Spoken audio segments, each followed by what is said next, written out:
Greetings and salutations, Focus Up family. Welcome to the February 1st, 2025 installment of Right of Center Mutant Politics with Student X. This show is all politics, global and domestic. We thank you for tuning in with us live or catching up with us on replay. And we ask you to click that like, that subscribe, that bell, and share to support and maintain your weekly Focus Up fix. I am Mr. Nice Guy. Nice is the word same spelled backwards. But the star of this show, who may not feel himself the star of the show, is Brother Student X. Now, the opinions may be controversial, and you will hear things that sound like praise of polarizing figures, but we are not endorsing anybody. Our politics are not party-based. We lean on policy here, and we stand on melanation. So without further ado, I pass this off to you, Brother Student X. My brother, as always, brother says the start of the show, but I like to remind people that the start of the show is absolutely those viewing the content as well as those that participate with us here in the show. And today, of course, we have none other than my brother Afro-Gnostic. Brother, you have the mic. Tell us about yourself, and we'll go from there. And those are some beautiful intros. Just brother, hailing from Detroit. I spent a lot of time out in Oakland. And, I kind of cut my political teeth, really, I would say, out in Oakland. And just been a part of organizations ever since. Been on the recent hiatus in the last couple of years. So. That's what's up. So, Mr. Student X, we don't have a something particular that we're going to be doing as much as we want to do a deep dive in some things that we kind of touched upon on the Focus Up show earlier. So, you want to start off saying anything in particular, Mr. Brother Student X? Basically, I figure, if we all agree, not only do a deep dive, but we started talking about the DEI, and I really don't think that we really exhausted that topic. And being that our brother Afro-Gnostic has had, directly that training from the institutions that he's involved with, then, he's a great resource on the subject, so to talk about, continue that discussion, I think is very good. In the past, we've even brought up, the argument of alpha, beta, if that ends up popping in there, great. There were some topics we didn't touch bases on the show today that we didn't get to, such as, Trump, a third term bill, Mount Rushmore, is Project 2025 low key going into effect? So I assume those are things that you all want to talk about. And so I want to talk about what you all want to talk about, what those that are watching want to talk about. And then lastly, maybe we get into it. I saw a comment that, is Brother Charles X an agent? Let's talk about that. Wow. Let's talk about that. Hey, you know what? Our brother Yusef, all brothers. We're gonna get into it all. Brother Yusef is trying to come in, but Brother Yusef, we don't. It seems like you're having some technical difficulties. I'd definitely love to hear his take, but he's talking about that Martin Luther King was a plant based on those information releases. But go ahead, Student X. Yeah, you can talk about. Are you an agent, brother? Yeah. No, but it's funny because just like we saw it in the Democrat race, if someone really doesn't have much meat to refute, a point of view or argument one might be making, then we resort to different tactics to try to discredit that person. So in the case of Mr. Trump, then it's he's a Nazi, he's a racist, in my case, it would be, he's a Republican or, he's an agent, but first of all, for me to be an agent, I had to be a part of some sort of institution that I've infiltrated and whatnot. And then now, I'm grabbing, data information and feeding it to a op, or the opponent, and that couldn't be further from the truth. What I am is a brother who has a point of view, that I'm not, ashamed, to represent at times, and I also like in our community to give a different point of view because it's so easy to get caught up in the masses. And I just remind people that the majority oftentimes is not right. It might be those absolutely who are more in the fringe, or who has a different, take, than what the mainstream is. So, Having said that, yeah, it looks like Brother Yusuf in the house, man. Look, but before we get to Brother Yusuf real quick, man, let me talk about Brother Yusuf real quick. Brother hit me up. I was coming from San Jose. He's like, brother, guess who hit me up? And I was like, what? He's like the the student, the master student. I was like, bro, Crumb TV. He's like, yeah, I'm going to be on in a few minutes, bro. Brother got on there, had over 200 people live, on that stream. It's almost 3,000 views, to date right now. So and brother did an excellent job just representing his point of view. You don't have to agree with it, but he represented his point of view. It was strong, it was powerful, and even someone like Crumb was blown back. You know what I mean? And Crumb, I consider to be a knowledgeable brother as well as the real, student, of our information, if you will, Matt. I'm sorry, what you call me, bro? MOI. You call me the minister of information. To our brother, MOI on Crumb TV. That's his title. You see what I'm saying? But yeah, bro, Yusuf, bro, come on, bro, tell us something, man. What's good?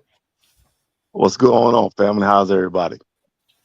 Doing all right, hey, especially now that you're here. So we don't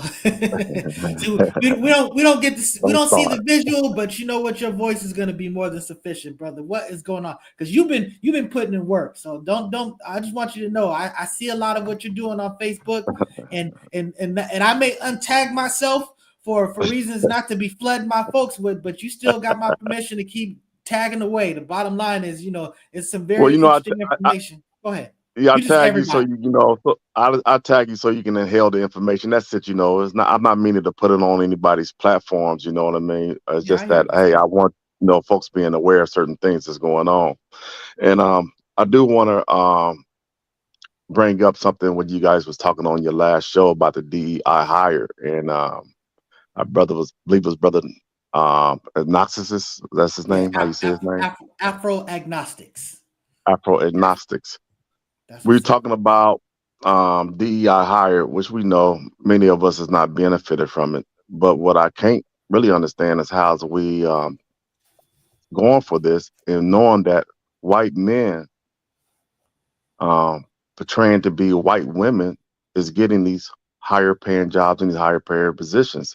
It's just white men still on top, even though we complain about them.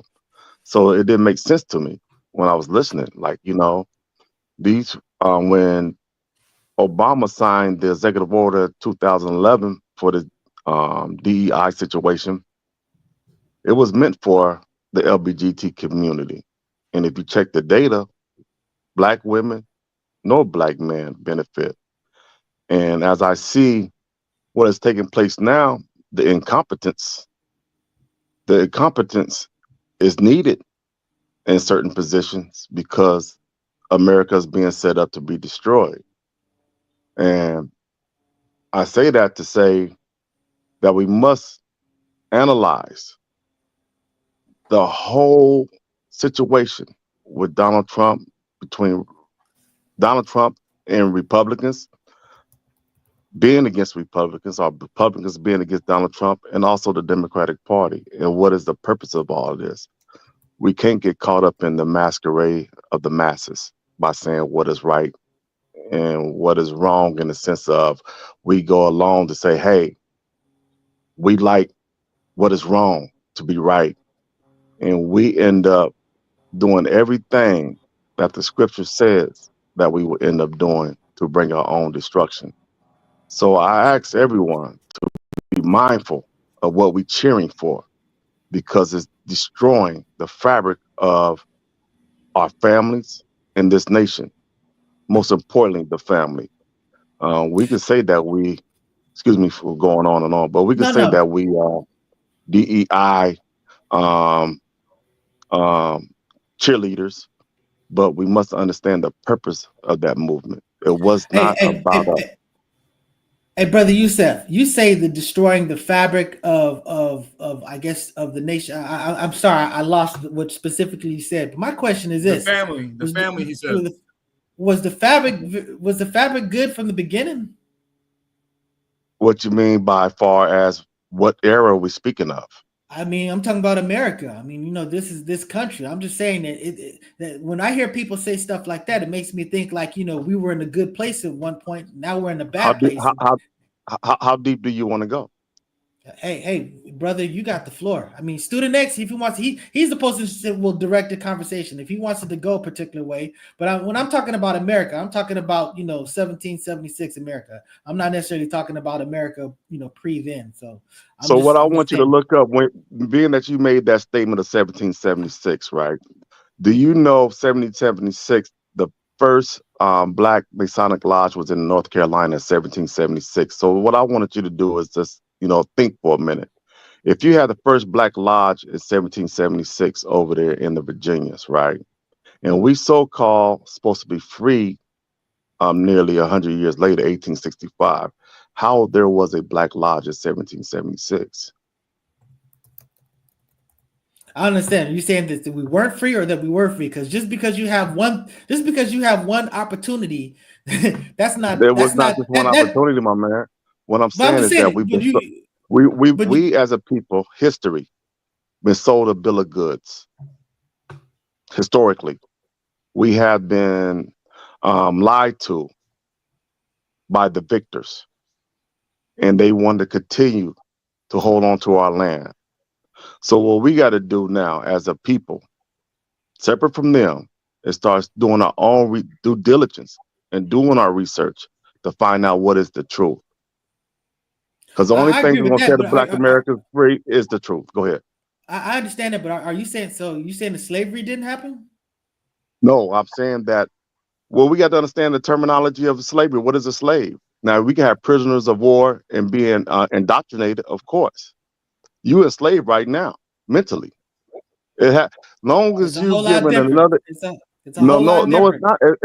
It's worse. It's worse. Listen, check this out. Check out this here real quick, right? If you got a horse, a wild horse, and you consider it as wild, but he's free and to roam as he roam, and you captivate this horse, as long as he's bucking and everything, he's still free. You calling him wild, but once when you able to get on his back and tame him and open up that gate and he don't go nowhere, he's a slave.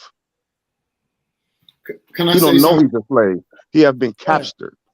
Go ahead, Afro Go ahead, Agnostic. What brother. were you about to I say? think it'd Go be ahead. a better discussion if we could like just frame a particular, like, what is your take on DEI, or what do you think is the origin of DEI, and kind of go around, because this is kind of like a lecture style. We're kind of just randomly, or if you want to examine slavery, what is this? I mean, but let's get DEI. perhaps.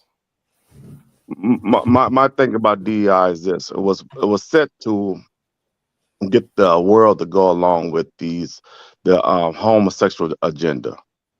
Obama started it when he got in office. This is the reason Okay, why can you tell this us is what is your definition of what is your view of the historical origin? it's supposed to be an inclusion of all races, disabilities, and things of that nature. But we all know that we don't benefit for those.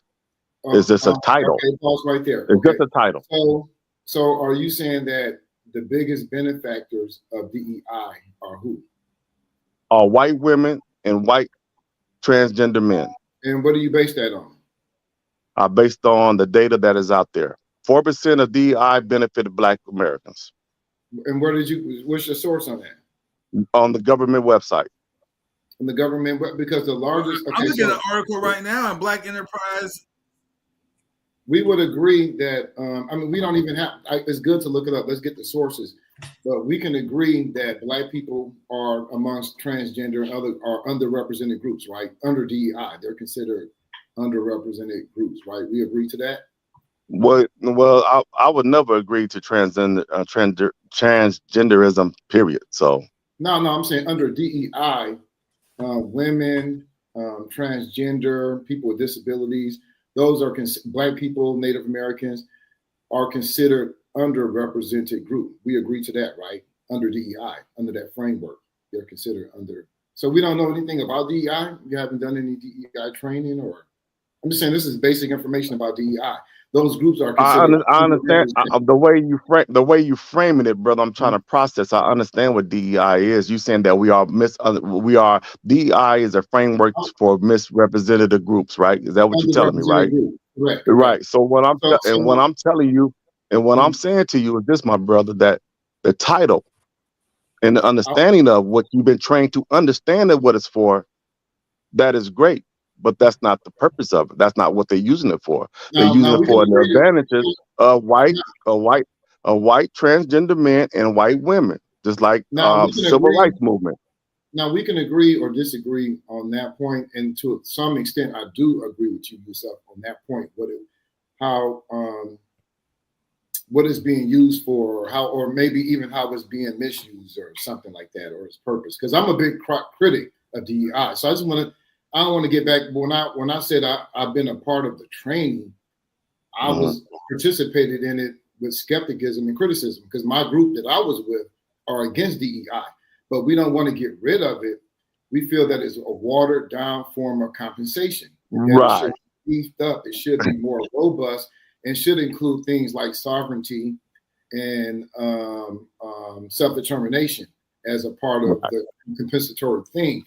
But I'm saying, when you look at the government, Black people are 18% of the employees in the federal government.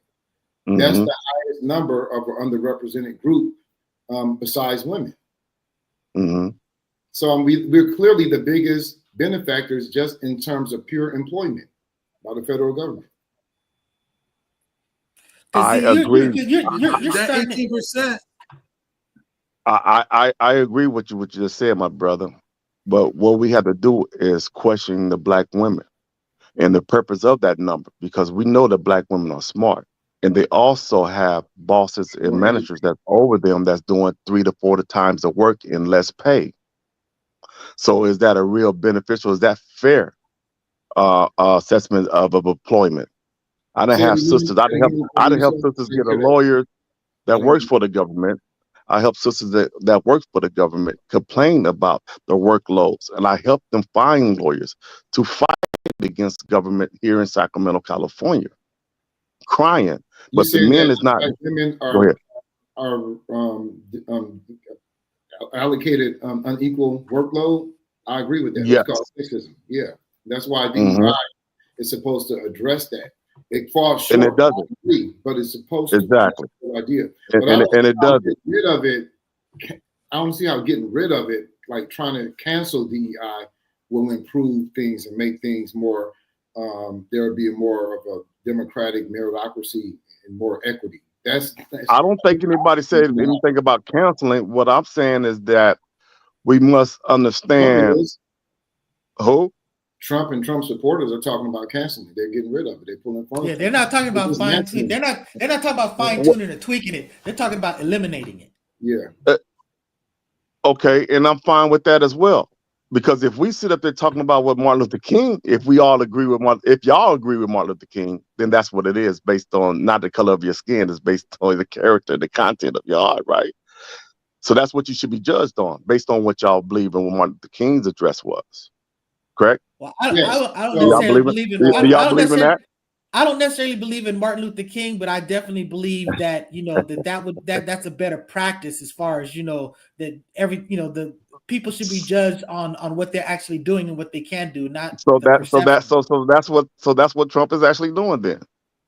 No, See it's that? not. It's not. It's actually it's not. So what Martin Luther King said, that statement that we got him froze in 1963 at the Washington Mall, that statement, that the legal implementation of that statement was a civil rights legislation of the 60s. And DEI is basically the first DEI. DEI, first of all, is an organizational framework. It's not Mm-hmm. anything in specific. It's just a framework that government agencies try to get institutions and organizations to comply by, because this was the formula for how do you implement the civil rights legislation. Like, how do you take action against institutions that do not, or that do discriminate? Because remember, from the beginning of the United States all the way to the 60s, discrimination based on race, religion, and sex was legal and openly, blatantly practiced. From the 60s, legislation passed to make that illegal, and that you had to, do something to right the harm that this causes. And the first DEI policy is affirmative action. Any legal scholar will tell you that. It goes back to affirmative action. It's how do you implement those civil rights laws? So I don't see how taking it away will create equity. If anything, it needs to be more heavily invested. Resource. So why are we so heavy with what Donald Trump allegedly said or allegedly doing, but we're not mad at California when they took away affirmative action in 1996, which is a Democratic state? Can I speak to that really quick? I'm saying that comes out of the person who went after affirmative action to take it away. That was Ronald Reagan. Ronald Reagan was guided by the Heritage Foundation, the same foundation that came up with Project 2025. I mean, they've been clamoring to get rid of these gains since they were gained, since the 60s. They went right after it. Reagan was the first successful, Republican president to actually weaken affirmative action. That was his goal. And what you see, Trump is just a continuation and outgrowth of that effort. So if you allow me to have my opinion real quick. So what I say to all of that black folks need to stop dealing with contracts, because these contracts with America, including the civil rights movement, never benefited us at all. As a matter of fact, it destroyed us as a community. We are not engaged with one another like we used to be before the Martin Luther Kings or other. Our family structure has fallen. The divorce rate is very high. Our juvenile halls are being flooded with our children. We have all of these entities attacking the babies and also our relationships. So I say the contracts, we shouldn't even never mind what the government is doing, and let's get back to doing us. Period. That's my stance.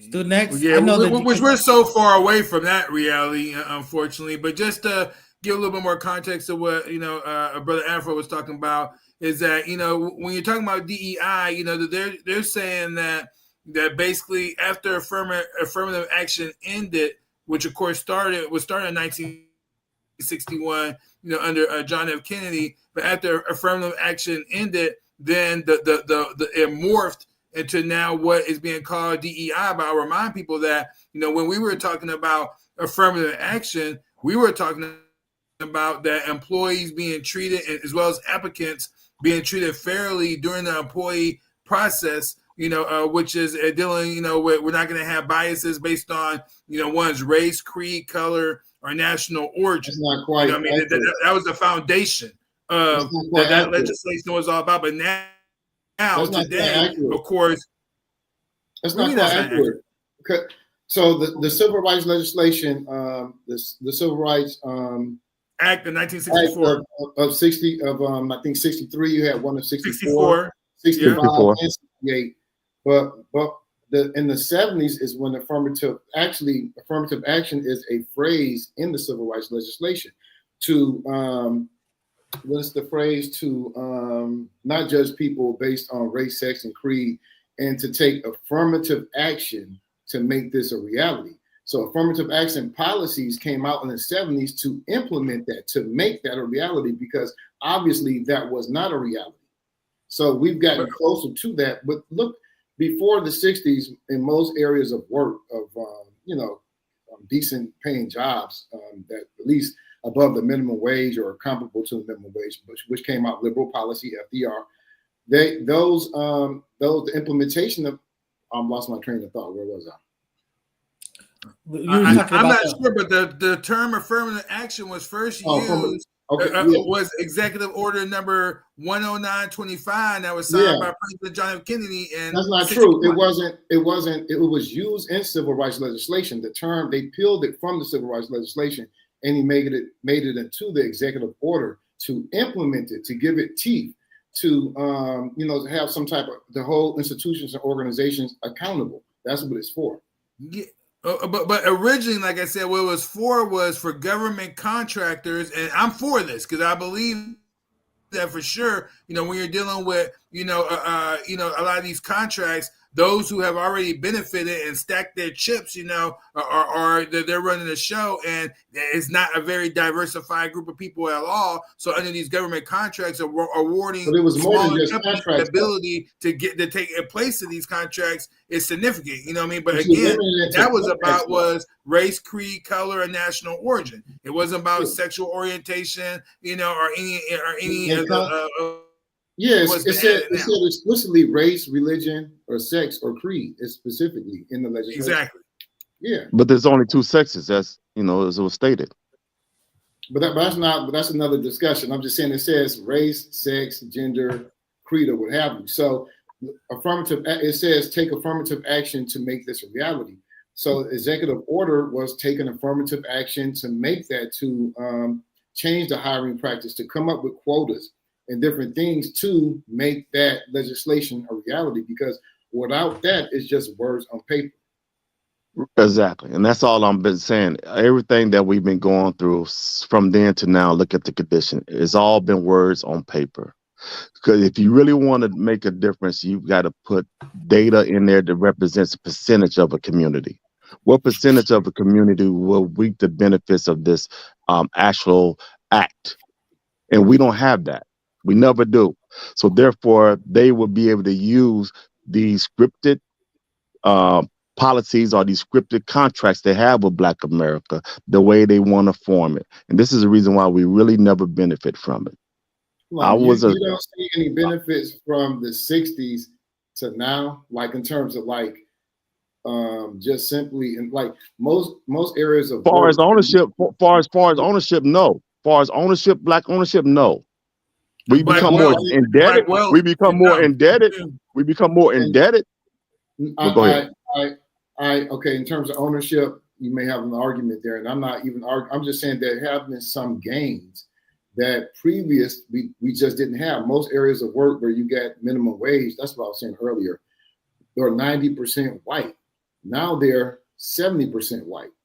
That's not, I'm just saying that is a gain. And right. Due to the contract. That's due to the manipulation of the contracts. I don't know. Thinking that they're giving you something. Thinking that, how they think it's a magic trick. Thinking that they're giving you something and you believing that you're getting something, but when they open up their hand, there's nothing there. No, but I'm saying you're giving me riddles and stuff. But what I'm saying is that saying if you look at the metrics, social metrics, and you look at, say, the 60s, and then you compare it to now, there have been gains, and those gains have come from DEI. It's the DEI type of. If you were to grab someone, the reason why I don't like being called a modern day slave today is just that, and it's not because I feel some type of way about it. What I'm talking about is that when you compare the conditions that we live in to someone who was literally in those, it's an insult, because those people would look at our situation and they'd be like, how dare you compare that situation to mine? Now, I agree. I think that the overarching thing that you're trying to communicate is absolutely true in the sense that we're still being manipulated and controlled, but it's a different level of manipulation. Well, Malcolm worded it this way. He said, Grandma would say today, what happened to the family? The family is the most important thing. We can have all the prized possessions in the world. That can go to tomorrow. Tomorrow, right now, if the dollar collapsed and you lose everything that you think you have today, how's your family structure? Are you looking at Student X? How's your family? How's your family, brother? No, when you say how my family, what do you mean?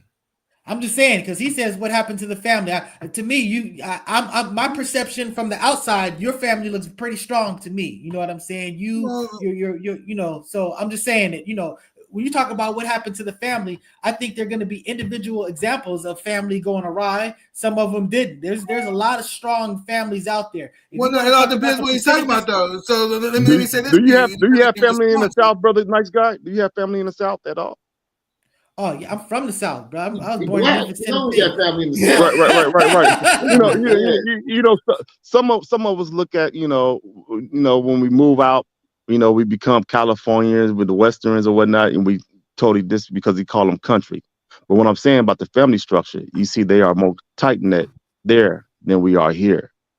We all have families probably moved to California, but look how distant we are. But when we go back home, we always recognize that's home because we recognize that's family and that's structure. That is what I'm talking about, the most important. In my own personal family, a lot of us moved out of here from Memphis, and we were very well connected. You know, we see each other 2-3 times a year. When the elders died off, that kind of fell apart. You can make a strong argument, testify that the fact that, you know, the family, a lot of people don't know their cousins like when I was young. So I mean, I can't argue that. I think that, you know what I'm saying? The strongest family ties tend to be rural. So even in the South, those who live in the urban areas are a little more alienated from their family that live in the rural areas and stuff. So there's always that's cuts across race, class, just, you know. Yeah, the other thing that should be considered too is that, you know, again, looking at the condition of the family, you know, I can tell you right now, there are a lot of men, you know, who are out here that, you know, due to the social construct that we have around us, you know, we've seen some of our sons and daughters go in a direction, you know, that we do not support, you know what I mean, and definitely did not promote in dealing with the LGBTQ agenda, you know. So from our vantage point, we're looking at that as being a digression, you know what I mean, and something that absolutely is not a positive. Whereas I know some within the community, primarily our sisters and brothers as well, you know, look at it as, you know, being, you know, not a big deal at all, you know. But there's definitely been, you know, a change in the family construct. So when you say family, can you be real? Let's break this down, because there's different tiers of family, right? I'm saying the immediate family, you know, your children, your offspring. You talking about the nuclear family? Nuclear family. Yeah. I mean, you know, if that's what you're talking about, I was talking about the black family. Children. I'm talking about we were talking about the black family. You know, that's the nuclear family. Different. Not just the nuclear. Not just nuclear. Can I just say this? When you're saying that, you're throwing it out there, and you're saying the family, and then when Yusef says the black family, it's kind of like saying the black church. It's an okay term. I know what you mean, but there's so much diversity in the black church. Like, what are you talking about? So just as that is in the church and the family, there's diversity in the black family. When you say you make it like it's only one thing. And homosexual families are a thing in the black community as well. You seem to exclude that when you refer to it was not then. It was not then. You know what I mean? Absolutely not. What you mean then? "Quote unquote" then? What do you mean? I'm saying there was no robust, strong homosexual community and representation in the so-called black community in the 60s. You know what I mean? Yes, did you have some gay people running around? Sure. But gay people up until like... He said it sure. He did say sure. He said sure. There was a community in hiding, in exile, in a sense. Some were out, but many were not out because they would be ostracized by the community, just simply because... That's right. Yeah. So you think that's good to ostracize black? You were against the... absolutely. I think there's a lot of behaviors that we should ostracize, not promote, not support, and let people know that that's not right. You know what I mean? You know, within the community. Behavior that we should not be more specific. What? Yeah, I think, you know, a lot of homosexual behaviors and whatnot, you know, that's not something like what? What's a homosexual behavior? Mr. Astronaut, I'm going to ask you a personal question. It don't take much, what's a heterosexual behavior then? I mean, I'm trying to understand the terms that you're using. Bro, what do you mean? What's a homosexual behavior? What do homosexuals do? You know what? You know what I mean? What defines the same thing heterosexuals do? So what's the difference? No, they don't, brother. You know better than that, brother. Brother Afro. Hold on for a minute, brother Charles. Hold on. Let me ask you a brother Afro question. And this is no attack. This is no disrespect. I'm gonna ask this a basic question, being that we're so out and open, right? Have you ever had homosexual relations? No. I'm just asking the question. It's either yes or no. That's a legit. He said no. He said no. I believe he's an ally. I didn't hear his sexual orientation, all that, but I don't know. That's the reason why I'm asking. No, he said no. That's the reason why I'm asking. He said no. Yeah, he said no. I think it's okay. I think it's a Yusef. I think it's a legitimate question. You know. Yeah, based on the conversation that we have and based on where it's going. So I had to ask. I mean, I would. Okay. Well, see, this is the thing about it. I think it's important. It's so stereotypical. It's like if you defend, It's kind of like a white person being questioned for defending justice for black people. You're a nigger lover yourself, huh? You desire and seek black women or black men. I mean, it's so old and or outdated. vice versa. If a Let's brother talk about the defends principles. Let's talk about the argument. And vice versa. If we defend Donald Trump, we consider what? The argument has nothing to do with the person, even if I were or wasn't. But check this out, Afro-agnostic. The fact that you're not that, it lends objectivity to it. So that's why I'm saying it's an important to establish, because it's not important to make a point, but it's important to dismissing that, it's about something like that. So that's why that's the context. And he's right. The flip is the same thing. You talk about Donald Trump. If you're sitting there talking about Donald Trump, a lot of people's gut, reaction is that, you're Uncle Tom, you dancing for the whatever, stuff like that. So, I mean, it happens on both sides. And, so I always like to clarify certain things so we understand that. Brother, there was no disrespect at all. Yeah, no disrespect at all. I just want to make a stronger point, though. I'm just saying, argue the point. I was anticipating you arguing the point, not personal question about myself. Well, no, but he also knows that how vested of it clarifies. Yes. It clears out your objectivity. I'm saying my social justice doesn't begin and end with black people. I see social justice is more universal. We're not the only oppressed. We're not the only people facing social challenges. So I'm saying, because when you said today, when somebody said today that brother Trump, bombed Somalia, was it Somalia today, right? It turned my stomach. You understand what I'm saying? I don't agree, but I got to find out who was he bombing? Because we know that we got invaders that's going over there trying to cause disruptions like they do, just like they're doing right now in the Congos. So we're trying to see who he's defended, because he's quote unquote said that every nation has a right to their own sovereignty. Right? Well, the United States don't believe in the sovereignty of the countries of third world, the global south. They never have. Never. Zero. Okay, man, but did you see, Mr. Afro, you're going back to they never have. You have one person now that's trying to change the time. No, Donald Trump, and some of us don't, and some of us don't want to accept that reality. He's talking about territorial expansion. His whole with who? Speech. With who? Greenland. Panama. He went over there to negotiate Greenland. Listen for a minute. Greenland, all these nations that we've been aiding and need our help. He's trying to set up a negotiation. Say, hey, if you continue to need our aid, we are not moving in, but we need to have military say over this land for strategically. So do I agree with it? I'm not gonna say I'm agree with it, but I understand it. That's what you guys think he's trying to take the land. He's not trying to take the land at all from no one. He's saying, hey, China, Canada. No, brother, he is not trying to form no military action. Okay. Where's your proof? Y'all to do me a favor, man, because y'all need to y'all need to go to Paris in 1783 when the Paris Treaty, which ended the war between the 13 separate state colonies and England. In that whole thing, they not only the 13 states are free independent states, but we now control the territory, which was Indian reserve territory, those states that became the Northwest territory. We control that. And since then, the United States has continuously expanded all the way to the Pacific South. That ended in the 20th century. Then they went on to the Philippines. What country did the Philippines win independence from in World War II? The United States. The United States is an empire. That's what they do. Trump Philippines are allies right now with the United States trying to fight China. Notwithstanding whether they were allies or not, they secured their independency from the United States. They were correct. Hong Kong and a lot of people did that. But what I'm saying is this, fam, that America, under the leadership of Donald Trump, has told the world on the world stage that every nation has a right to their own sovereignty. America is not into going into conquer no one. But the difference is 14 points of light. He said the same thing. Yeah, I remember the 14 points of light. Yes. I agree.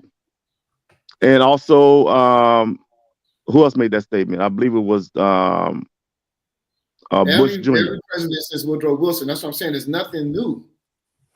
Trump is not But going. again, I don't like to, I don't. This is my thing. I don't like to try to get behind somebody's eyeballs. I mean, I can observe a behavior, a tendency, and stuff like that. I can do that after a fashion. So I'm not going to tell you what he's thinking. I think that if you talk about what he says, that's why I step aside and you make your point. And I think you go by what he says, but Afro agnostic, I'm not confused I'm not confused that this is not an empire that is doing empire thing that he would want to expand. I mean, just like all these people, there's a race to control the moon. You know what I'm saying? Every president empires will be empires. No. Every president prior to Donald Trump was agreeing with the Abraham Accord, NATO, and with the World Health Organization, also with the World Economic Forum. Donald Trump come out and say, I'm pulling out all of them. And also, Donald Trump was the first European president, white boy, that said we are no longer aiding Europe.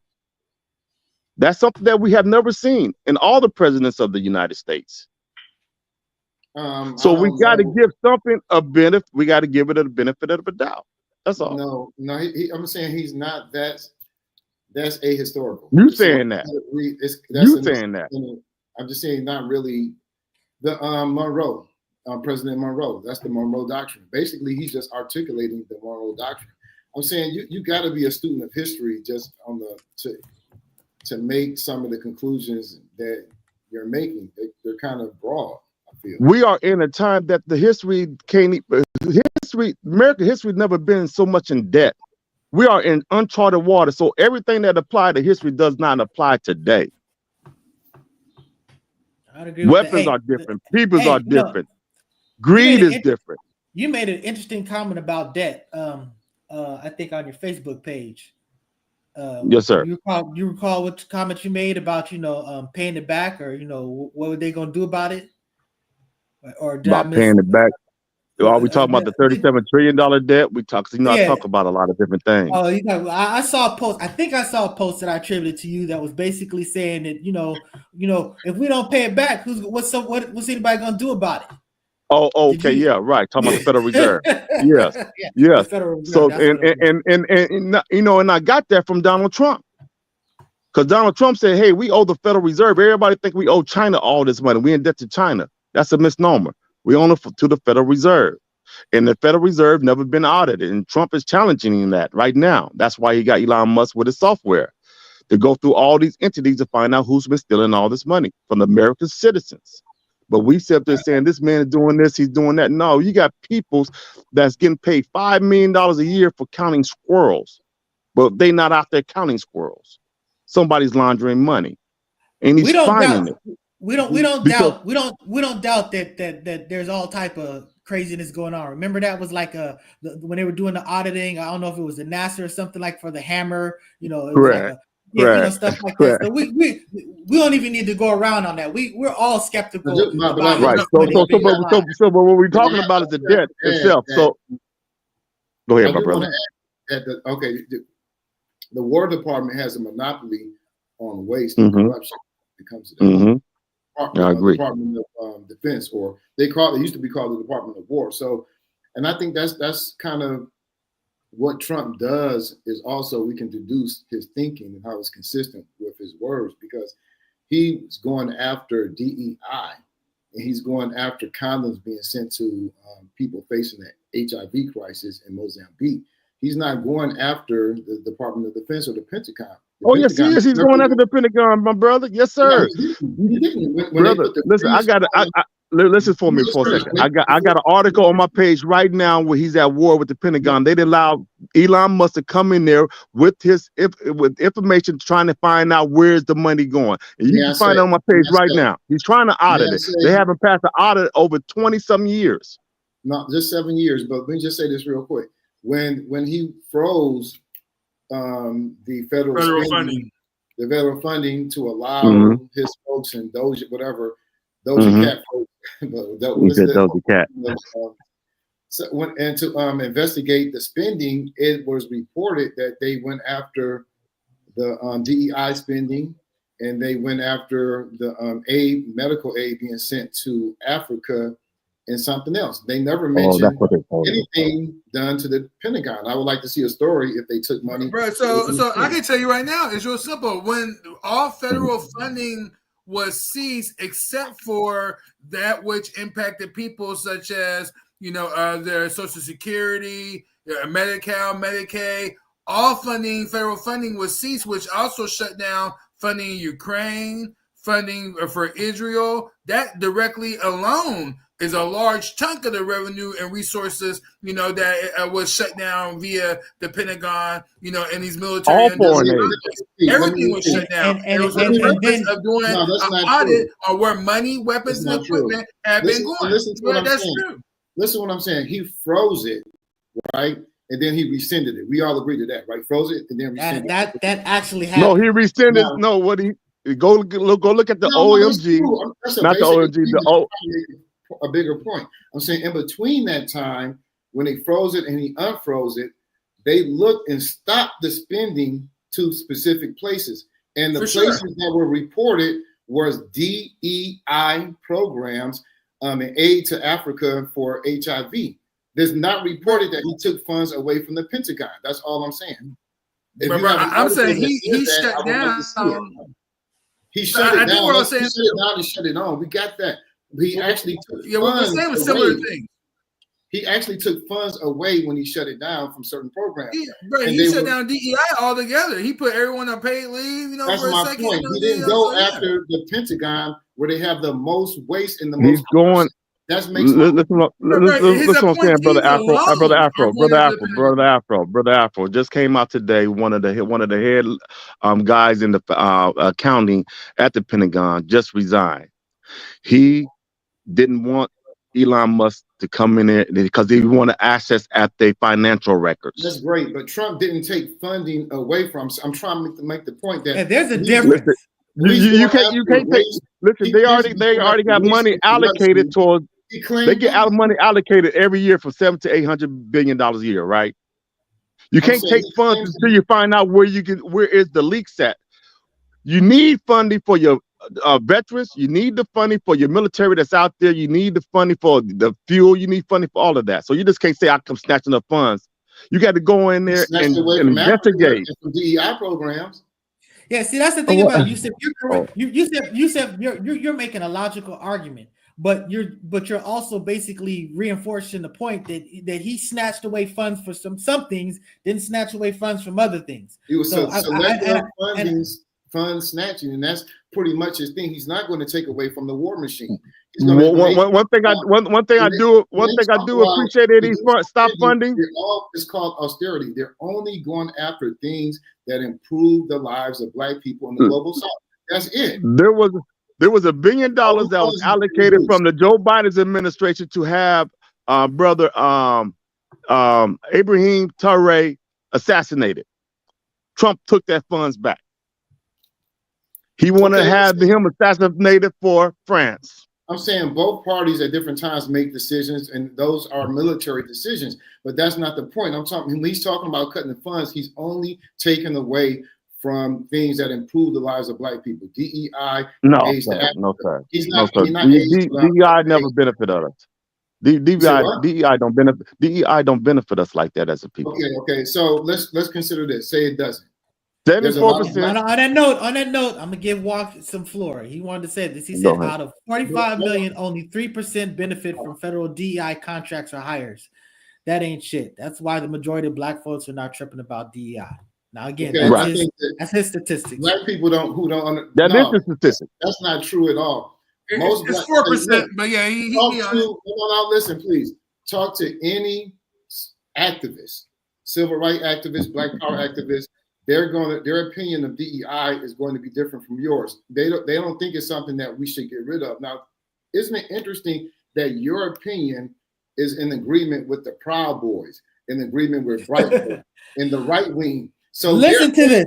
And I want to underline what you just said. Start it over again. It's very important. And I would like to respond to that. You're basically saying that the right wing Trump supporters are experts on what's needed to create equity and in society. And the civil rights activists and most Black scholarship and most Black activists and most Black media are wrong. And the white boys, the Proud Boys, they're correct on DEI. Go ahead, Jeff. You said you wanted to respond. They're the experts. So he brought up the Proud Boys in this situation, right? What we have, as I explained to you guys a while back ago. So what? No, this is not about being an expert opinion on DEI. Trump understand why many of them are hired. Listen, what I'm trying to tell you, fam. If we go back, you say you're a historian, right? The Black woman always been. But this is logic. This is not his. No. It's not logic, my man. It's logic for them, but it's not logic for us. Put it like that. The Black woman has always been an in-between between the white slave master and the children. They always wanted to capture and keep the mind of the Black woman on their side to do their bidding. As they hide behind her, she is the force amongst the Black man. So in order way to keep a Black man really oppressed, you got to push the pressure on the Black woman to keep that Black man oppressed. Oh, this is. I'm glad you said that. I'm going to continue. I'm going to continue. I was watching a video of a congresswoman's sister was interviewing Robert F. Kennedy Jr. Robert F. Kennedy Jr., she asked him, do you still believe that the DNA structure and immune system is totally different between Black and white? And he said, yes, scientifically, and gave her the data. She said, just because of that, I would not confirm you because there is no difference. So to me, because that woman refused to go do the research and look it up before she make her decision, decide not to confirm this man because of her own ignorance, that to me is a DEI hire. She's not qualified. Wait, but was she hired because of DEI? Was she hired because of DEI? That's what I'm saying. You guys are just slapping this DEI label on anything you don't like. I'm just saying that if she wasn't actually hired because of this, and again, this is really not so much about this. This is not a function about being hired. This is a function. You cannot hire someone. Like for instance, you have a quota. You have a quota, my brother. Say, hey man, I got a company and I got to have 5% Blacks in my But you don't have to. But you don't have to. Huh? You don't have to. If there's no, you talk about a quota, they don't have to meet these. These are sort of like guidelines that were saying that society's repping this. It should. So why aren't you pushing it? They're not making it because why? Because it's training. It's training to give people the opportunity that are capable of doing a job. It's not about putting people that are not qualified or capable of doing a particular job. One point I wanted to make on the Focus Up show that I didn't get to make here, in case you don't know, my daytime law firm that I work for is an employment law firm. So one of the things we deal with in California, particularly if you have an accident on a job and you have a disability because of your job, a temporary disability or something like that, that's not a grounds to fire you. But what they can do is make accommodations so that you can still competently do your job or give you another job that you can competently do. So again, it's not about putting you there. It's not about putting someone who's no longer capable of doing their job in that position to do that job. It's just to make sure that you don't not have a job because of that, because there's other jobs that need to be done and you may be very well capable of doing that job. So again, it's not about when they're talking about reaching out to people, diverse people, sort of like in the FAA and all this other stuff.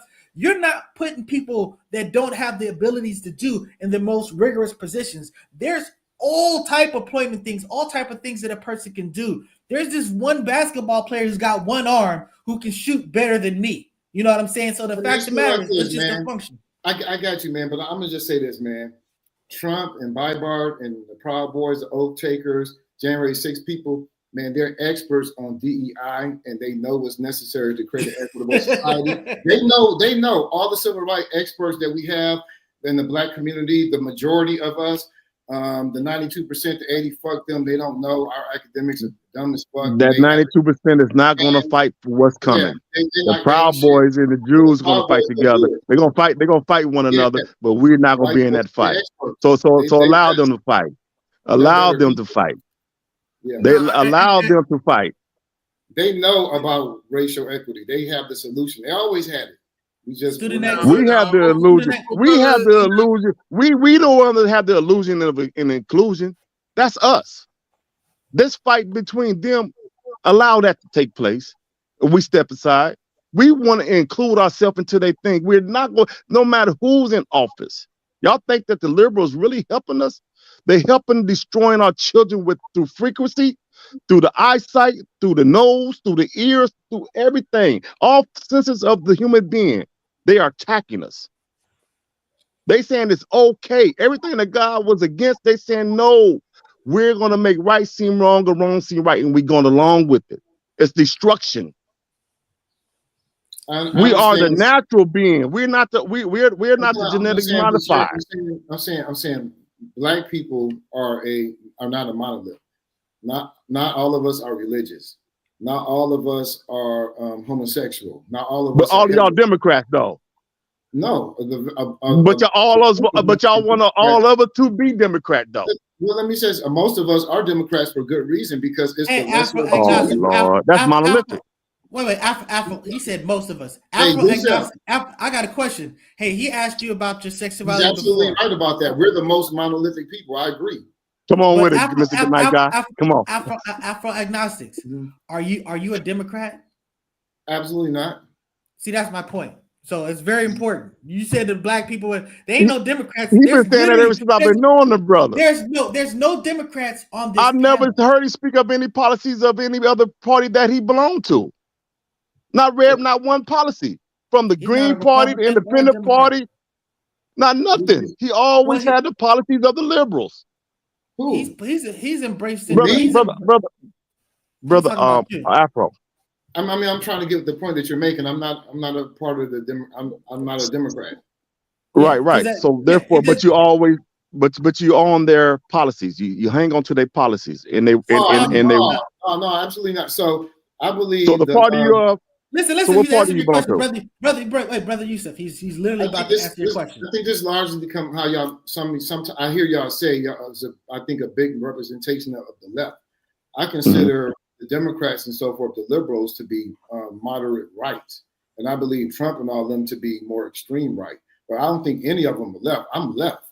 I'm a socialist. I don't fuck with the Democrats like that. Oh, you're a socialist. Okay, that explains it. You're a socialist. Gotcha. Yeah, I don't believe. Hey, Mr. Yusuf, I'm a socialist too. I hear you. Every African country and every Asian and Latino country sought socialism as well as national liberation when they fought to be free from these empires. So, but how far do you go with your socialism, though? Because socialism does not tie to benefiting transgenders and homosexuality, because Africa is not with that at all. Yeah, so how does that tie? I don't think socialism has anything to do with that directly, but I mean, it's an ideology, right? It's an ideology, right? And you tie that, and you tie your liberalism to that when you speak. No. So if you want to ask me what my belief is as far as my socialism, I would say I believe, first of all, when we talk about socialism, we tend to distinguish it. In order to establish the North, you need to establish the South, East, and the West. So if you want to talk about socialism, I think you need to talk about capitalism, and then you need to clarify that what they teach you in school, what they taught me in school, what they taught me in college, is that America is not a capitalist country. It is a mixed economy. It is a mixed economy. It has capitalism and it has socialism. Pure capitalism is what you're going to have over there. If pure capitalism is what's going to happen in those places where they don't have regulations as far as your food, that it's strictly money based. You can do whatever you can do as long as the dollar pay for it, it'll go for it. So that's some third world type stuff where true capitalism exists. It's not here. So socialism, a socialist principle that I support, that actually America supports, would be like the firemen. You call a fireman, you're not paying on a per use type basis or anything like that. You call the fire come out, the fireman don't send you a bill. Now I understand you call the ambulance, you will get a bill. But I'm just saying that these are the type of things. Police don't get a bill. So I'm just saying that those type of things, there's certain things that I think that everybody should have access to. Certain things you got to work for, you got to get whatever, but certain fundamental things everybody should have access to. That's where my socialism lies. I think. So can I ask both brothers a question real quick? With your socialism view, right? We know we have politicians that lean that way. Which politicians that would you name that say, "Hey, he's socialist"? In a viewpoint, in a view. Bernie Sanders. Bernie Sanders, the only one. There's maybe a handful of others, like maybe 3 more. That's it. You said in America. And I figured that you brothers were in the United States, correct? Yeah. The United States. So you said if you go to other countries in Europe and Western industrialized Europe, they actually have socialist parties. The United States has the weakest movement as far as socialism because the United States society is very skewed to the right, always has been. It's a colonial settler state. So socialism hasn't grown in the United States like it has grown in other Western industrial societies. So, brother, nice guy, you said, give me in a sense. I'm not saying nothing wrong with that. I'm just saying, like, hey, if you have a problem, you know, you saying the government should be able to take care of it if we paying it to the government, right? I love that you framed it that way. So let me correct you on that, my brother. Okay. So you say, give me. I am of the religious belief. Now, I'm a person that believes in God. So I don't have no problem with putting that out there. I interact with y'all on a secular basis. I tend to interact with everybody on a secular basis. That's the safest way to function. You know what I'm saying? I try to keep it math, but I'm just going to clarify that I'm still coming from a religious standpoint. And I believe that all of the earth, 100% of the earth belongs to every single one of us. You know, everything that occupies the earth. You know, not just human beings, we all share this. It is all ours. So you're talking about gimme. I'm talking about give me my shit back. So we have the tech, we are the resources. We do all of this stuff. We need to share our resources with all of us. You know what I'm saying? So I agree. My brotherhood does not stop with America.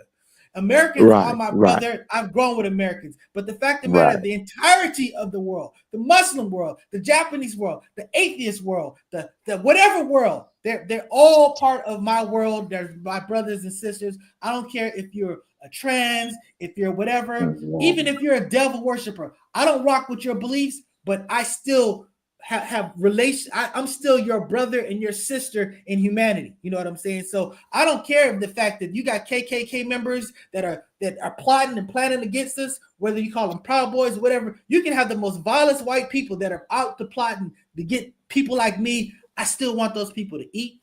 I still want them to have clothing. I still want their children to have the basic things because, again, I don't need to be your friend. But I do want human beings to fundamentally have certain things. Let me jump, Scott. You either privatize the means of production or you don't. Right.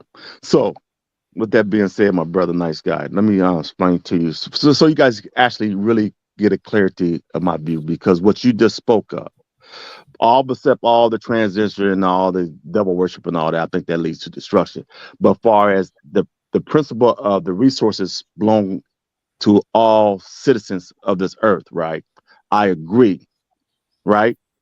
But the problem that we have is that inside of America, we can't have these benefits that is owed to us with people stealing all of our funding and giving and shoving it off everywhere else, including their pocket.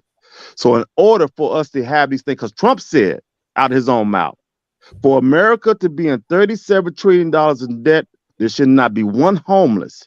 Everyone should be housed and our streets should be paved with gold. That's why I rock with him on that sense, because he said, hey, we got to stop the theft. So nice guy, if something happened to him, the federal government or the state government got enough funds to make sure that this brother's going to be all right. But if we got these capitalism and these people that's willing to sell us out in control of the house, we got a problem. What we have today, a lot of homelessness, a lot of drug abuse, and things of that nature. That would destroy any nation. Any nation. And that's what we you see this question. So Before you do that, brother Yusef, so, you see this question from Floyd X. I don't want to break your concentration, but I want to get I can't far see away that, brother. from I'm on my phone. Sure. So hold on. Okay. Question to brother Yusef. I got it right now. Can he Angela Ashbrook, what he said? He said, how can she be? He said that she was the DE hire. He said, elected how can to she be. She was elected to her position by her constituents. So he's saying, how can she be a DEI hire when she was elected to her position by her constituents? Well, I can answer that. Okay, go ahead. Oh, yeah, that's right. That's a very good point. That's what I wanted to say that earlier. I understand what brother is saying, but so there's been, in particular, in the so-called Black community, there has been this push, to put people who look different, than those who have served in the past, in various positions in government. So for example, Mayor Tiffany Hilliard, out there in Illinois, she was a DEI hire. She was elected, but she was selected to be the first Black woman in charge of this constituency because it was believed that she was going to do something different that has gone on before, but instead they just end up with more corruption. Obama, somewhat argued, was a DEI hire himself because once again, many of us went to the voting booth to vote for him, thinking that America was now going to be a different place. She was going to behave differently, but what we got was more. So yes, elected, but elected under the auspice of different and diversity and equity and inclusion is going to be better than what we've had in the past. So I would go deeper than that, brother Charles, but I get it. Thank you for that answer, brother. Brother Afro, I know you got a question, but let me throw this out there real quick. Many of you brothers heard of the group called Club Nouveau, right?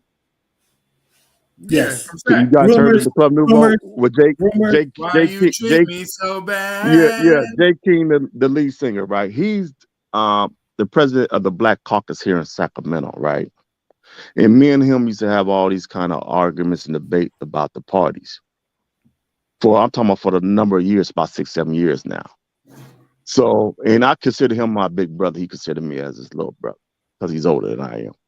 So the brother called me, was it yesterday or the day before yesterday, and asked me, did I read an article in the Sacramento Observer concerned about, my judgment of him or whatever based on what they written. I said, no, what happened? He said, Brother Yusef, I must tell you that you've been right all along. He said, brother, I sit up in these board meetings and allocating money for different communities, whatever. He says the Chinese community would get $6 or $7 million. He says that the Latino would get $8-9 million. He said, you know what we get, brother? He said, we get $1.5 million for our community. And he said, when I start arguing about it, and there's a sister that's over this committee that he was dealing with, she wrote up a nasty article about him because he asked for more money for our community. And he said, these bastards don't give a damn about it.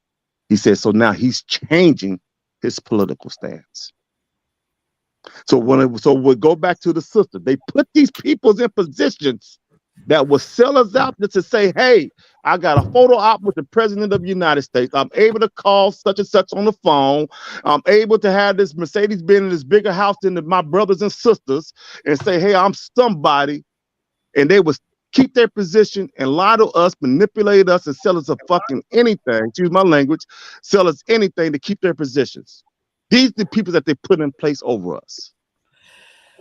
DEI is a label that basically is a complaint for somebody other than a white male. I mean, that's the bottom line. And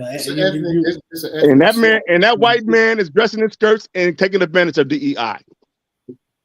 He may be, but you know what? But think about it. Just think about it.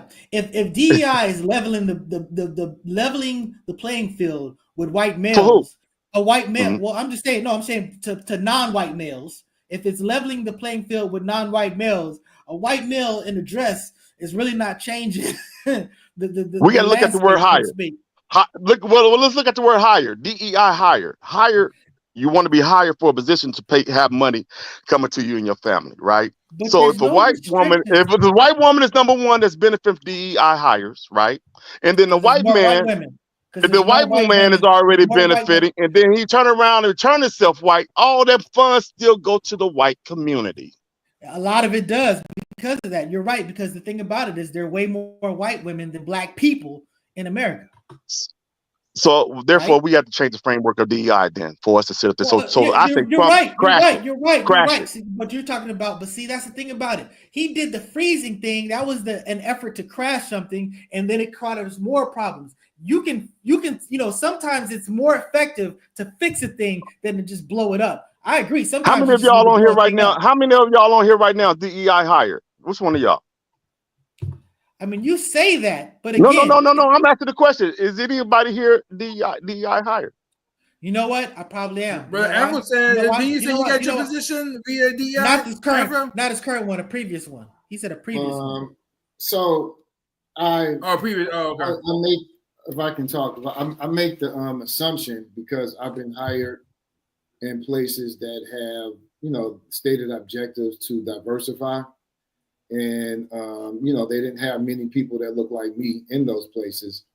And I'm pretty sure part of the reason that I was hired was because I fit the script of what they were trying to do. But also, you were qualified to do the job you were hired for. That's without a doubt. You don't even qualify if you don't qualify. That's my point. That's because you guys keep talking about hiring and stuff. This is not so much a function about hiring people as much as you can't discriminate against whatever, because there is no quota, there is no whatever. You know what I'm saying? Affirmative action was something that was like really whatever. That's been pretty much been broken down for quite some time. Look at this. The Proud Boys, oath takers, the right wing, the white folks in general, the Trumpers, and so forth. They're crying and whining and complaining about what they perceive to be racial discrimination in DEI. Notice they have nothing to say about the racial discrimination that's practiced in racism. It's like racism, not an issue. There's no need to counter it. All you have to do is remove DEI, and somehow racism will just magically fall apart. Things will just fall in, equity will take place. And you're constantly cutting Black people off from resources, and then demanding Black people to pull themselves up to be equal to other groups. And you don't understand, like, if this gonna be a revolving thing. I talked a lot, went back and forth. Let me just finish, please. Like groups like Asians, one reason they may get more money allocated to them because they have an economic base.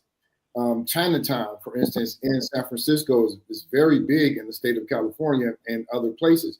And why did they become big? Because of federal, state, and county money resources built Chinatown. They didn't build it themselves. Prior to Chinatown, it was just a Chinese slum place. But after the earthquake and the federal dollars, you say what? He said that's not true. That's absolutely true. It was a slum. Chinese had it bad. The 1906. After the 1906 earthquake, a lot of white capitalists, and that's where the thing comes in. The Emperor of China used his weight as a diplomat and all those resources. They got city funding from San Francisco, the county, the state of California, and the federal government built Chinatown from the bottom up. That's fact. That's how Chinatown became to be what it is today. That's why all these notions about we need to do this, that we already have done it. We don't have the same resources as other groups. So, but and a lot of what I hear, here's my last statement. A lot of what I hear from you all are like self-hate, internalized racism in terms of how you view Black people in some of these situations. It's definitely not that, brother. But Black women, let me interject. DEI is to blame. It's never racism. It's never capitalism. It's never. No, we know it's racism, my brother. We know it. Fact was racism. What I say this is for me. Yes, sir. I experienced it. Just for me speaking, right? My thing is we complaining. We complain about this revolving door that's happening, right, between both parties, all three parties, and all these people, right? We complain about that, right? I say there's nothing we can do as a people about it, but to push them into war with one another. So No. Donald Trump, That's not true. that's the only way. That's the only way. No, yes, it is, brother. But Ever, let me say this: is that we've been electing leaders for a long time, and when you look at the condition of our people again, things are not much better right now. What is the employment of young black men here inside of America right now? I'm not for electoral politics. I'm just saying I'm for what Malcolm X said. Any means necessary. Yeah, we use electoral politics. And that is what it means. We use other means. We use protests. We use boycotts. We've done that to reach our end. But we done everything. We done everything. That you mentioned, and the results have been. The struggle is not linear. It's convoluted. There's detours. There's setbacks. I'm saying there's one major problem, in this equation, and you mentioned it without even knowing you mentioned it, and that is when you were talking about the Chinese. You referenced that the Chinese had a government, on another part of this planet, land that they could claim. No, that the United States government. I'm sorry. Okay, go ahead. I cut you. Go ahead. Well, it did sound like you said. It did sound like you said that China. Didn't you say the Chinese government had? I got where he's going. He didn't say that. That's what I thought at first. He wasn't saying that. I thought you said that. So let me tell y'all about the Chinese in my area. No, we speak about Chinatown. Yusuf, hold on a second. I thought I heard you say that the Chinese government put political pressure to help resources get into Chinatown. Exactly. That's what I thought I heard you say. Emperor of China, China, you said, right? Well, and so I'm saying that right he's there. saying they had an advocate. They had an advocate from some no doubt. An advocate in a land that they could claim that was their own. And when you start looking at the disconnect between so-called black people, so-called black people, we're not attached under this title to any land at all, and there is no land for us to go back to at all that we could call that's our not own. True. So we don't have entitlement to the land in the south. That's not true, but I mean there is, but it's right here where we sit at. You know what I mean? And that's the problem is that, there are three countries. There are three countries in Africa that will accept. There are three countries in Africa that will accept any black people that want to go. No, but not any. I got land in Ghana. I have land in Ghana. I've been there several times. So let's not throw that out there loosely. No, you better have some money. They want the ones who got the money so they can. I'm sure. I'm just saying that. I'm just pointing out there. I'm just saying that there's options. I said it was easy. There's options for the Palestinians too. They being offered to go stay in some other places, whatnot, everywhere, but where their own land is. Those other places, that's Trump offering. Those other places ain't offering. I'm saying what Student X is referring to is in political terms is called a hub. So the Chinese people had China as a hub. But I'm saying we have hubs too. We can create hubs. We do have hubs right now that work that given our political activists political asylum. Nahanda, Asada, Shakur, Geronimo Pratt, and that. I mean, there are countries that support. We talking about a group of people, not an individual. No, you say what? We're talking about a group of people, not an individual. For instance, 10 million of us want to leave. Where are we going to go? I ain't talking about going anywhere. I'm talking about being they're functioning as a hub. You said that we have a hub. So let me say something to you real quick. We talked about China. We talked about China before World War II, right? Before they were kicked out, right? Or went to the concentration camp. Where I live at right now, Brother Charles knows where I live at, right? This whole area where I live, Japanese war. There was a Japanese war. They all look the same. But this area where I live at right now was considered the number one. The capital. He was saying that based on a lot of those people got swooped up. They got swooped up, in those. Listen, they have money, but y'all said y'all said they were doing bad. I'm trying to tell you right now, these folks had money because where I live at right now, and it's probably about maybe 9 miles with nothing but strawberry farms that was owned by them. They were the number one distributors in the whole United States of strawberries globally. You can look this up. They had so much wealth. It wasn't about this World War II and Japanese war and this taking and throwing them in concentration camp. They took their wealth. They took their wealth just like Hitler did, taking people's wealth. They took their wealth. That did they don't happen. say that in history. Wait. The first Chinatown was in San Francisco. It didn't exist before 1906. It was a slum. It was a basic ghetto of Chinese people. They didn't have no money. Right. No, there was definitely more poor Chinese here than those of influence. There's no doubt about that. Integrated. In fact, Right. the Chinese had a slavery system that rivaled, American slavery system. There's no about that. Right here in the West Coast, in California, what I mean? But brother, again, what he's saying, and what I'm understanding is that at the end of the day, the people was attached to wealth from a government and a land that these people ultimately, some were sent back to. You know what I mean? But again, in our situation, that was just my point. And that was just my argument against the notion that we can somehow do what other people require government support to do. We can do it without government support. I think that's idiotic. It's not it's not materialistic. It's not a materialistic. Yeah, but first we have to have our own government, and we don't have that. You know what I mean? And that's the problem. That wasn't their own government. That wasn't their own government that did that. But we can have that. That wasn't their own government. It was the federal, the United States federal government, the state of California, and the county and the city of San Francisco. They allocated resources to make Chinatown a reality. That's what I'm saying. Yeah, but, now, Chinese, and I agree with Chinese you. China probably added to that as well. Absolutely, the influence from their country and their land, is what gave them government resources. More leverage. All government resources. That's my point. Even Black Hollywood, was it called Black Hollywood? Was it? I'm sorry, I may have referred to. Oh, you're talking about Black Wall Street. Black Wall Street, sorry, yes. That was, again, as much as there was black resources, black whatever, you made the point on a previous show that was actually still a byproduct of what? Where did those resources come from? Me? Yeah. I wasn't. Resources to build that community. Yeah, the resources came from the white employers because the Wall Street only employed 2% of the black population in Tulsa.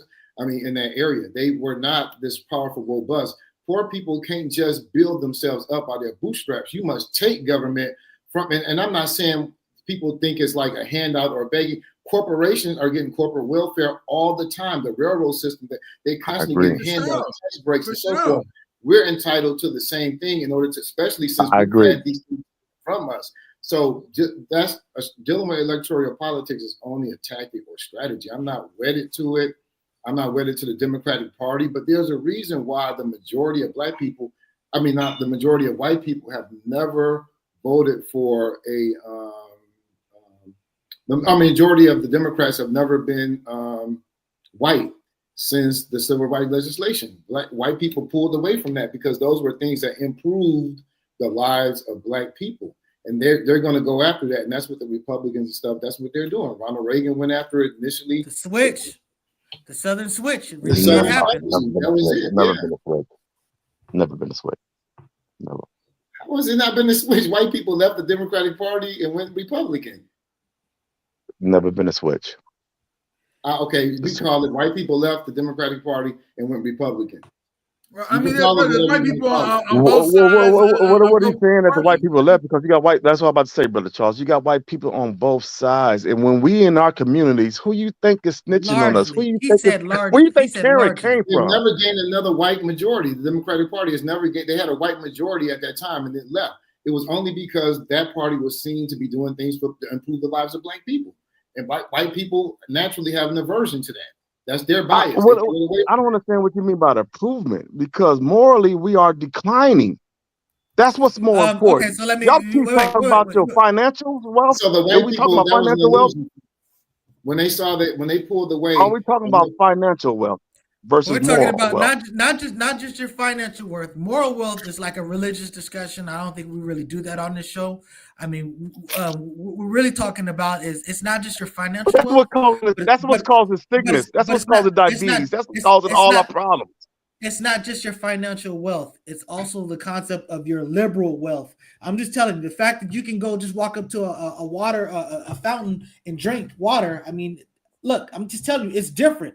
And I'm sure that those people would say that it's better now than then. If you want to talk about the quality of food and stuff like that's a whole nother different discussion. I mean, there's a lot of black people. Student X, as I understand it, you're a vegetarian, correct? I am. So he's eating a whole lot healthier than I'm eating. That's just a fact. You know what I'm saying? So, well, after a fashion, there's some science that you can debate about this stuff. But I'm sure that you're. I'm sure. Yeah. I'm sure that This is what I'm gonna guess. I'm gonna guess that, not talking about vegetarians versus what I'm guessing that Student X is eating better than Mr. Nice Guy. So all I'm saying is that, healthier. I'm just saying that there's no doubt there's been sort of like gains and losses. Yusef, you're right. There's certain things that we have sacrificed, with the gains that we've had. So in a sense, it's been musical chairs. I think this is a legitimate gripe. You know what I'm saying? I'm not saying that you're wrong for that, but it's kind of a disrespect to our ancestors to equate our problems with their problems, because their problems were objectively. Can I just mention something a really whole quick? lot worse. Go ahead. Okay. So if you look at some of the biggest and the civil rights organization and the ones that were the more youthful, who were taking the lead and leadership in the movement, it was organizations like SNCC and CORE. Those were started off as civil rights organizations. Then they became black nationalist organizations. And this is when the movement transmuted from a civil rights movement to a Black Power movement. So this is part of what compelled the Democrats to appeal. It's called the flank effect. It's like, man, we don't like none of this change, but shit, this is better than Black Power. So they went to the civil rights side. But I'm saying still, we gained some improvements in our social, political, and economic life from that movement. There's a long way to go, because the real goal is power, not civil rights. I get that. But civil rights we can leverage that to help us it has empowered us more than we were prior to having those things. I don't think anyone on the panel can disagree with that. My distant cousin. Man, can you directly answer? No. Because you think we didn't have, because you think that we are wealthy. No, because you think we are wealthy now. Because what I'm saying is, brother, you think that we are wealthy because you see certain stars have certain things and we have these homes, brother. I have a home too. I have nearly a 32 square foot home, right? This is nothing but debt. We're talking about ownership. We're not doing better. We're adding to it. So you're saying black people are prior to the 60s, we're insane. My great grandmother and grandfather and them owned everything they had, including the land, the house, the cars. They owned it. It wasn't no debt base. So nobody could come and take it. So you're saying everybody could come and take it, but still, yeah, because they took stuff. They took stuff regardless of whether you owned it or not. But forcefully. Yeah, I understand it, because I have my great grandparents on my father's side. Their land was taken, over 1,000 acres of land in Georgia was taken just because the Homestead Act. So let me kind of agree with you here, because to me, Black Power is the substance, is substantive. Civil rights was a lot of symbolic gains, and it was only a small portion of the power. But I'm just saying that small portion is something we should build on. We shouldn't try to get rid of. It's some power. Power is power. It's a catalyst. Got you. Yeah. No, I'm saying you use that. It's progress. It is as a degree. Yeah. You don't celebrate it. You don't be like, we've reached you're saying, hey, we fought hard. We got a little something. We got to move forward with what we got and expand it. Like they were talking about canceling Black History Month. It started off as Black History Week. Then it became the month. Let's expand it. We don't need to get rid of it. That's not going to achieve. Who said get rid of it? Yeah, you're talking about getting rid of DEI. That is the implementation. That's Black History Month?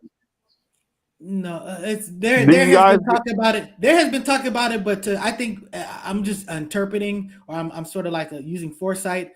I think it's fair to say that Trump has not pulled back. But there's a lot of people that are saying that he thinks that we're not going to do Black History Month anymore. I think he's maybe pulled it out of some agencies, some organizations, but he didn't do that. Well, no, I got the letter that he. Brother, I got the letter on my page right now. Just come from the United States government, brother. I posted last night, I believe, or yesterday, that because these rumors was circulating. He signed that whereas every federal agency, every government will celebrate Black History Month and gave us honor in this letter. Go check it out. Okay. Yeah, that's Well, the. I So heard what some. I'm Every- saying is this here, fam. Every president has done that since. I can't remember what Democratic president started that trend, but they make a proclamation. But it matters. It People matters. nowadays- It matters. It matters with him because people have had the misperception that he's trying to take it away.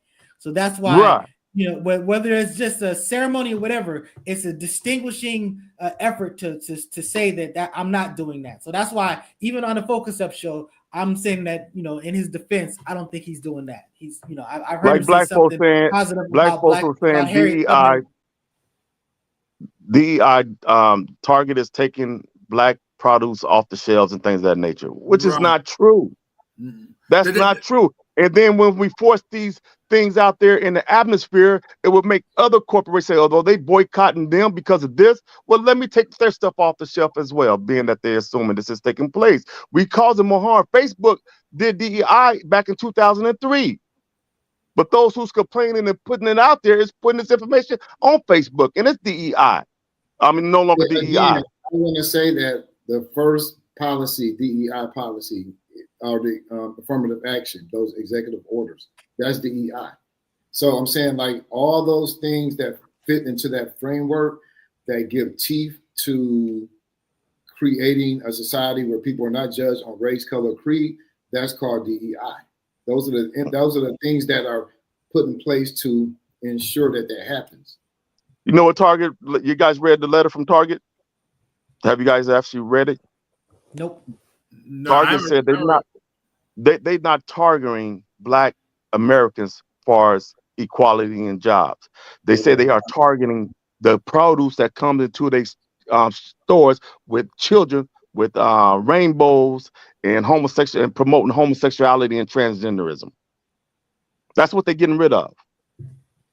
They're no longer accepting that in the stores. They're getting rid of the diversity, equity, inclusion programs. They put a lot of money into training and hiring practices and programs. Right. For instance, to teach managers to be more racially sensitive or to be aware They of want racially pronouns. sensitive. May I finish?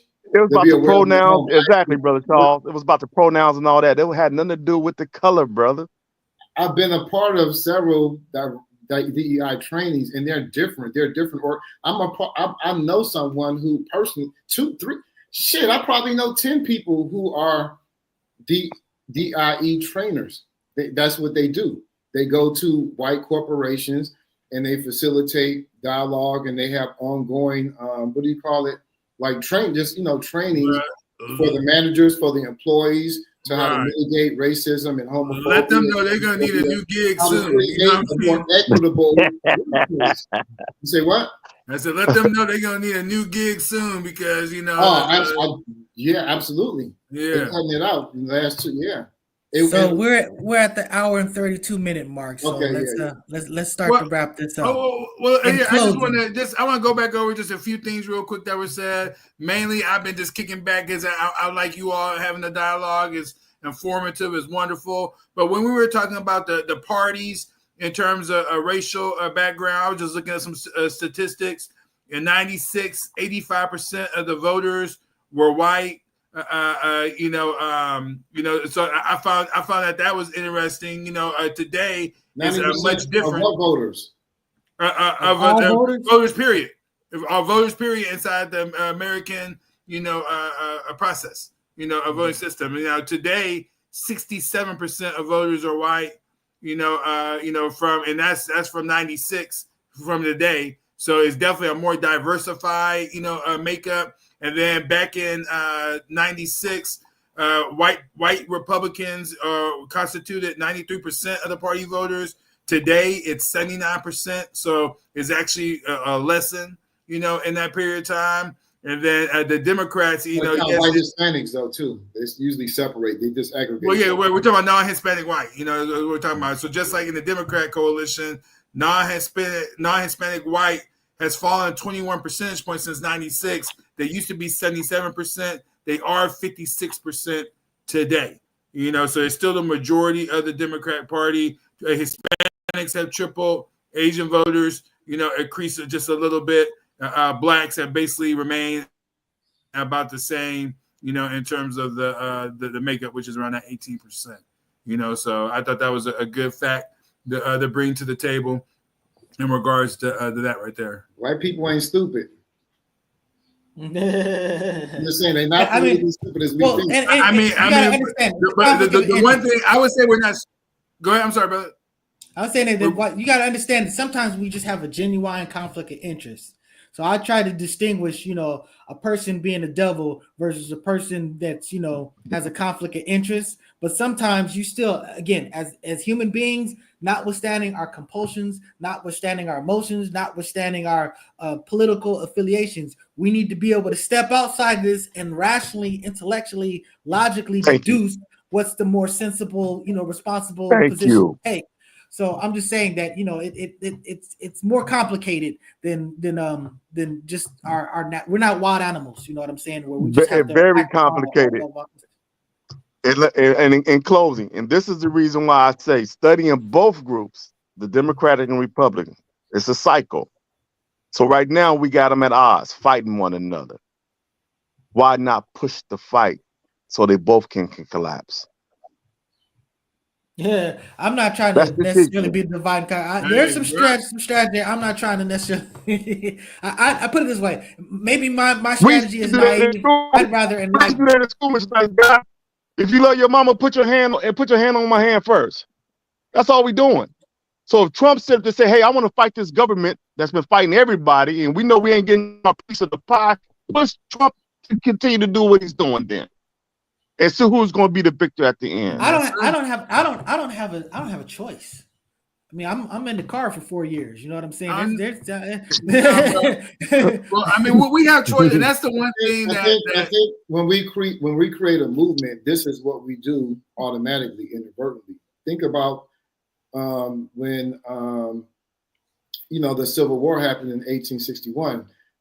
Lincoln didn't say the proclamation until 1963. That wasn't the cause of the war at all. But when Black people started freeing themselves and started joining the outskirts of the Union Army and traveling along and fighting and everything, that is, part of the issues with our labor is what drove the division, the biggest division of the parties in the United States history that ended up with the result of 700,000 people dead.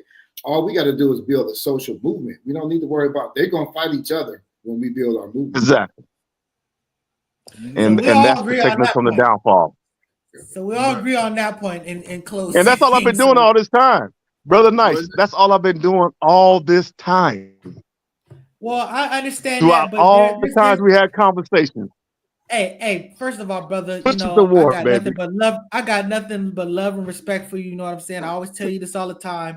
We don't necessarily see eye to eye all the time. That goes for everybody on this panel. But I always try to bring us, when I see where we're fundamentally in the same place, I try to at least get us to understand that, it's not that we're nitpicking. It's just that there's a lot more commonality than there is just divergence. So I'm just celebrating our commonality. And that having been said, like, subscribe, share, Focus Up Show, Mutant Politics, Sex Talk with Walk, and everything else that we put on the channel. Spend that back, so that's what's up. So Student X, you got anything else to say in closing, my brother? Yeah, brother. It's just, I always appreciate the dialogue, with the brothers is always, good, like Afro, we all agree we're not a monolith at all. The last thing I want to leave us with is that, it's just accountability. The one thing that I remember the messenger, he said it himself as well. He said, study white people, they make no excuses for their failures. You know what I mean? And in that statement was all about accountability. We had to be accountable for the methodology, the motion, the movement, the strategies that we're moving forward with, not only as individuals, but as a group. If we want to change a reality, if we feel like, things are not going, like we would like to see it, so that's it, brothers. I support that. Study everything. That having been said, peace out, everybody. Peace out. All right. Hang on, brother.